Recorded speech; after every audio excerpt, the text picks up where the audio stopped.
Hello everyone, আসসালামু আলাইকুম। বরাবরের মতো আবারও একটা লং ভিডিও নিয়ে চলে আসলাম। আজকে কোনো রেসিপি নিয়ে আসেনি। আজকে উত্তরবঙ্গের ঐতিহ্যবাহী শীতল তৈরি সেই জিনিসটাই আমি নিয়ে এসেছি, যে শীতলটা কিভাবে তৈরি করে আজকে দেখাবো আমি ভিডিওতে। শীতলটা আমি কিভাবে তৈরি করলাম। যেখান থেকে আমার ভিডিওটি দেখছেন সবাই একটা লাইক দিয়ে কন্টিনিউ করবেন।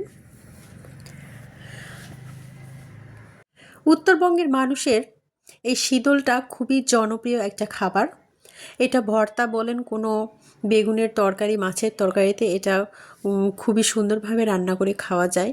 খুবই স্বাদ লাগে। এটা শুকানোর পরে এটা এরকম হয়েছে, দেখুন অনেকটাই সুন্দর হয়েছে, একটা কালার চলে এসেছে। আসুন কথা না বাড়িয়ে ভিডিওটি কন্টিনিউ করি এবং A to Z আপনাদের সঙ্গে শেয়ার করব আজকে। এখানে কচুর শাক নিয়েছি এবং ডাঁটা সহ শাকগুলো বেছে নিয়েছি সুন্দরভাবে। দেখুন অনেকগুলো শাক আমি নিয়ে পাতা ছাড়িয়ে আমি এখানে ডাঁটা নিয়েছি। আর ডাঁটাটা আমি একদিন কিন্তু রোদ্রে শুকিয়ে নিয়েছি, ঠিক আছে। রোদ্রে শুকানোর পরে আমি এটাকে, অনেকে কি করে রোদ্রে শুকায় না, কিন্তু এটাকে চিপে তারপরে হচ্ছে অন্য উপায়ে কাজ করে। তবে হচ্ছে আমি একটু রোদ্রে শুকিয়ে নিলে এর পানিটা একটু হয়ে যায়, ভালো হয়। তো এখানে আমি সুন্দরভাবে এগুলো কুচি কুচি করে কেটে নেব। চাকুর সাহায্যে, কাঁচির সাহায্যে আমি এটা ছোট ছোট করে কেটে নিচ্ছি। নিয়ে এটাকে আমি ব্লেন্ড করে নেব। সেজন্য দেখুন আমি সুন্দরভাবে সম্পূর্ণগুলো আমি কেটে নেব এভাবেই। অনেকেই কি করে এটাকে কুচি কুচি করে কেটে নেওয়ার পরে কিন্তু রোদ্রে শুকায়। অনেক উপায়ে কিন্তু এটা শুকানো যায়, তবে হচ্ছে আমি যেভাবে আমার ইজি মনে হলো সেটাই আমি করে নিলাম। দেখুন সম্পূর্ণটা আমি ছোট ছোট টুকরো করে কেটে নিচ্ছি।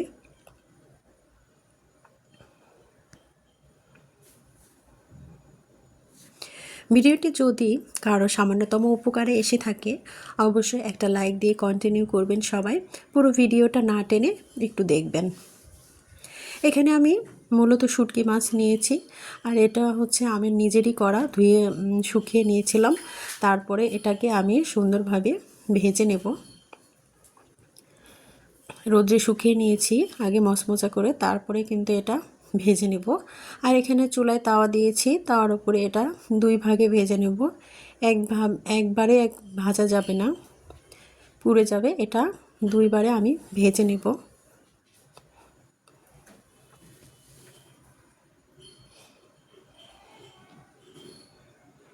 এতে সুন্দরভাবে আমি এটা টেলে নেব, একদম মচমচা করে ভেজে নেব।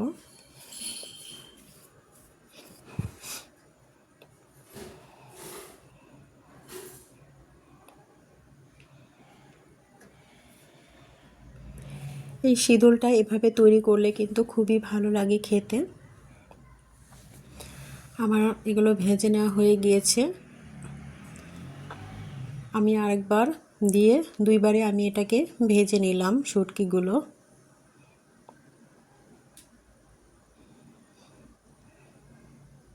হালকা আছে কিন্তু আমি এটা ভেজে নিয়েছি অনেক সময় ধরে। ভালোভাবে এটাকে ভেজে নিতে হবে। অনেকে ভাজে না, তবে হচ্ছে রোদ্রে শুকিয়ে এটাকে ব্লেন্ড করে। তবে আমি এটাকে ভেজে নিলাম, একটু স্বাদটা ভালো লাগবে। এই তো আমার ভেজে নেওয়া হয়ে গিয়েছে সম্পূর্ণগুলো। আমি এই শুটকিগুলো এখন সম্পূর্ণটাই ব্লেন্ডার জারে নিয়ে গুঁড়ো করে নেব। বানানোটা খুবই ইজি, অনেকেই বানাতে জানেন না। তবে ঘরোয়া উপায়ে যদি এভাবে তৈরি করা হয়, অনেক টাকা দিয়ে এটা আর কিনতে হয় না। এই যে আমার সম্পূর্ণটা গুঁড়ো করে নেওয়া হয়ে গিয়েছে। এগুলো আমি একটা বাটিতে ঢেলে নিলাম। এখন যে কচুর ডাঁটাগুলো রেখেছিলাম সেগুলো সুন্দরভাবে পেস্ট করে নেব। এই জন্য আমি সেই জারটাতে আবার কচুর ডাঁটাগুলো সম্পূর্ণটা দিয়ে পেস্ট করে নিচ্ছি।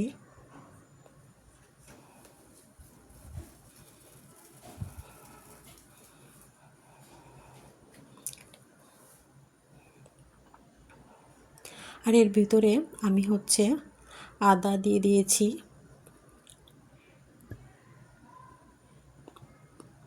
এখানে কাঁচামরিচ দিয়ে দিলাম, সম্পূর্ণ জুড়ে কিন্তু আমি এটা দিচ্ছি। এটা যখন কমে আসবে তখন কিন্তু যেগুলো বাকি অংশ আছে ওগুলো কিন্তু আমি জারের ভেতরে দিয়ে সুন্দরভাবে ব্লেন্ড করব।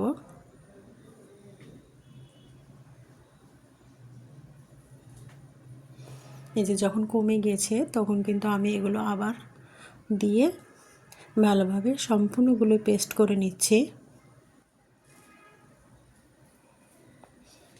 এই যে সম্পূর্ণগুলো আমার পেস্ট করে নেওয়া হয়ে গিয়েছে, দেখুন কত সুন্দর একটা কালার চলে এসেছে। এখন এগুলোর মধ্যে যে মাছের গুঁড়িগুলো আমি রেখেছিলাম ব্লেন্ড করে সেগুলো এখানে অ্যাড করব, করে সম্পূর্ণটা সুন্দরভাবে মেখে নেব।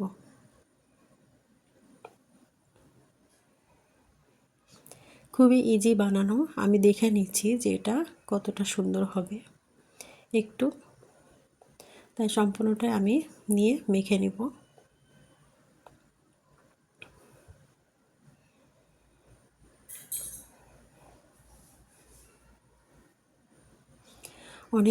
অনেকেই কিন্তু এই খাবারটা খেতে জানে না, অনেকেই যে এটা এভাবে খেতে হয়, কিন্তু উত্তরবঙ্গের মানুষের কিন্তু এটা জনপ্রিয় একটা খাবার। এটা সুন্দরভাবে সম্পূর্ণটা আমার মেখে নেওয়া হয়ে গিয়েছে। এখন এগুলোকে আমি এটা গোল শেপ তৈরি করব, গোল শেপ দিয়ে দেব। এই যে সুন্দরভাবে হাতের মুঠোয় নিয়ে একটু ঘুরিয়ে সুন্দরভাবে একটু গোল করে নেব, নিয়ে একটু চ্যাপটা করে আমি রোদে শুকানোর জন্য রেডি করে নিচ্ছি।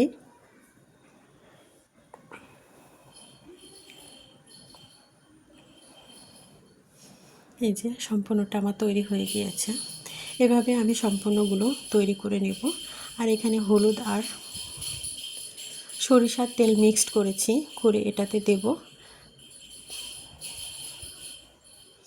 এটা দেওয়ার কারণ হচ্ছে দেখতে ভালো লাগবে এবং এটাতে কোনো ব্যাকটেরিয়া আসবে না, আর সেজন্য মূলত এটা দেওয়া, আর কালারটাও দেখতে সুন্দর লাগবে।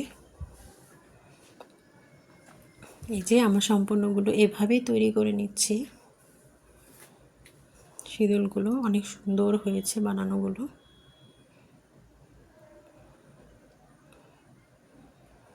ভিউয়ার্স, আমার চ্যানেলে যদি নতুন হয়ে থাকেন অবশ্যই চ্যানেলটি সাবস্ক্রাইব করে পাশে থাকবেন, আর নিত্য নতুন ভিডিও পাওয়ার জন্য নোটিফিকেশন অল করে রাখবেন, তাহলে আমার নিত্য নতুন ভিডিওগুলো পৌঁছে যাবে সবার আগে।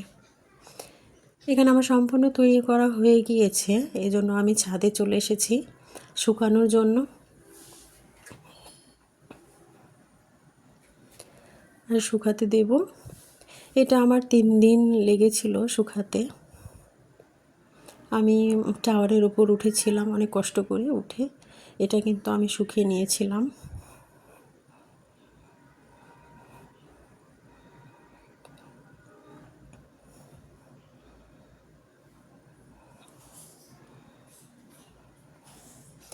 এই যে এগুলো কিন্তু আমার শুকানো হয়ে গিয়েছে, লাস্ট ফিনিশিংটা দেখিয়ে দিলাম।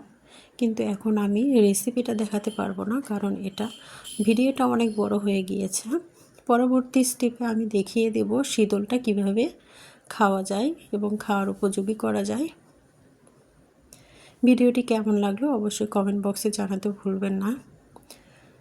সবাই একটু কমেন্টে জানাবেন যে আমার শীতল তৈরিটা আপনাদের কাছে কেমন লাগলো।